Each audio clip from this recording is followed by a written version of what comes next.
అమెరికాలో చదువుకోవాలనే మన యువత కలలు కాస్త బ్లర్ అవుతున్నాయి ఇప్పుడు.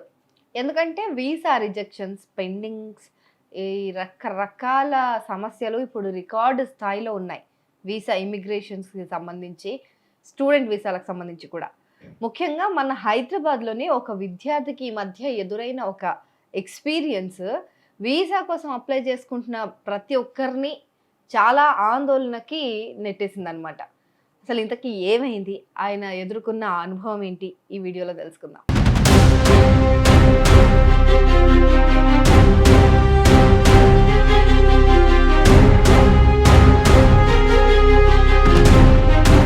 అయితే ఆ విద్యార్థి తన వీసా ఇంటర్వ్యూ కోసం జూలై 10వ తేదీన హాజరయ్యాడు. అక్కడ ఎంబసీకెళ్ళి ఇంటర్వ్యూకి అటెండ్ అయ్యాడు. అయితే కొత్త ట్రంప్ ప్రభుత్వ నియమాల ప్రకారం ఇంటర్వ్యూలో అతన్ని సోషల్ మీడియా వెట్టింగ్ జరుగుతుంది గదా! సో, సోషల్ మీడియా అకౌంట్స్ అన్నీ గూడా పబ్లిక్‌లో పెట్టమని చెప్పి అడిగారట. అయితే ఇది ఇప్పుడు సాధారణమైందే. చాలా ఇంటర్వ్యూ తర్వాత అతని కేసుకు అడ్మినిస్ట్రేషన్ ప్రాసెసింగ్ కింద పెడుతూ 221 జీ స్లిప్ ఇచ్చేసి పంపించేశారు. అంటే ఇంకా రిజెక్షన్ ఇంకా పెండింగ్ అసలు మీకు ఇప్పట్లో అయితే ఈ వీసా రాదని జెప్పి ఇచ్చారు. సో, ఈ విద్యార్థికి 221 జీ స్లిప్ వచ్చి 40 రోజులకు పైగా అవుతోంది. అంటే ఇంకా అతని వీసా స్టేటస్ పైన ఎలాంటి అప్డేటు లేదు. కానీ అదే సమయంలో ఇతర భారతీయ నగరాల నుంచి వచ్చిన విద్యార్థులకు కూడా ఇదే 221 జీ స్లిప్ వచ్చినా కూడా వాళ్ళ వీసాలు కేవలం కొద్ది రోజుల్లోనే ప్రాసెస్ అయిపోయాయి, క్లియర్ అయిపోయాయట. దీనివల్ల ఇప్పుడు మన హైదరాబాద్ వ్యక్తి ఎవరైతే ఉన్నారో తను ఈ ప్రాసెసింగ్‌లో ఇంత తేడా ఎందుకుంటుంది?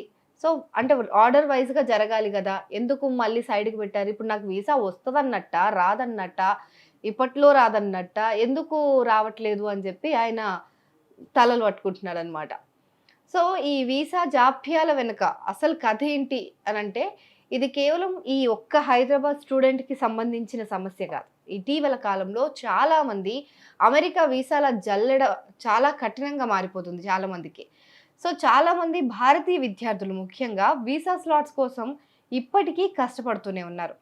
మరికొందరేమో అడ్మినిస్ట్రేటివ్ ప్రాసెసింగ్‌లో చిక్కుకుపోయి తమ ఫాల్ సెమిస్టర్ మొదలయ్యే సమయం దగ్గర పడిపోతున్నా కూడా ఏం చేయాలో తెలియక తలలు పట్టుకుంటున్నారు. ఇక అత్యాశ, భయం, భారం, ఆర్థిక భారం ఇవేమన్నా దీనిపైన ఇంపాక్ట్ చేస్తుందా అనంటే అధికారుల నుంచి ఎలాంటి స్పష్టత లేకపోవడంతో విద్యార్థులు ప్రతిరోజు అధికారిక పోర్టల్‌ను తెరిచి అప్రూవ్డ్ అనే పదం కోసం ఆశగా ఎదురుచూస్తున్నారు.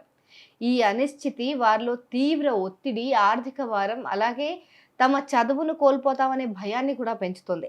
మొత్తానికి అమెరికా డ్రీమ్‌కి ఇప్పుడు వీసా అనే ఒక పెద్ద అడ్డంకి ఒక అడ్డుకట్టలాగా పడిపోయింది.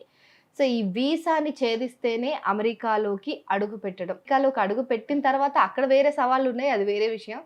కానీ అట్‌లీస్ట్ అమెరికాకెళ్ళాలి, అక్కడ చదువుకోవాలన్న డ్రీమ్‌తో ఏళ్ల తరబడి వెయిట్ చేస్తున్న విద్యార్థులకు మాత్రం ఈ వీసా అసలెందుకు రావట్లేదు? ఈ వీసా ప్రాసెస్ ఏంటో కూడా అర్థం గాని పరిస్థితిలో ఉన్నారు.